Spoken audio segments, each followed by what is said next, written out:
Kanalizimi i lëvizjes në pika doganore për mjetet të cilat eksportojnë prodhimet e fermerëve vendas përmes ndërtimit të një kursie të gjelbër është një prej elementeve që do të shmangë jo vetëm situatën e vështirë të fermerëve, por edhe do të reduktoj kostot si pasojë e qëndrimit të mjeteve në dogana. Teksa ka zhvilluar një inspektim në doganën e Qafthanës, e cila konsiderohet një prej pikave më të rëndësishme në vend, sa i takon marrëdhënieve të import-eksportit. Ministri i Bujqësisë Edmond Panariti ka shprehur edhe domosdoshmërinë e disa ndryshimeve që do të favorizonin eksportin e mallrave shqiptare në rajon. Qëllimi i kësaj vizite është që të marrim masat sa më të shpejta për lehtësimin e qarkullimit të mallrave bujqësore, pasi ato janë prodhime që prishen lehtë, pavarësisht se transportohen në kushe frigoriferike. Ne sot, si thua, shpallëm dhe vendin ajo që quhet kursia e gjelbërt, ku mallrat bujqësore do të lëvizin krahas kursive të tjera që veprojnë për transportierët e tjerë, po mallrat bujqësor do kenë një kursi të dedikuar dhe ne në këtë mes përqafojmë një model europian. Të gjithë doganat europiane kanë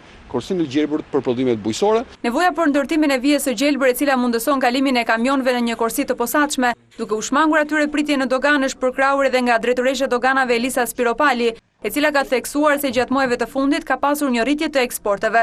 Sipas Spiropalit, puna ka nisur me lehtësimin e procedurave për këto mjete, ndërsa do të vijohet edhe më tepër për mirësimin e kushteve për eksportuesit e mallrave vendas. Evidentohen qartë nga shifrat se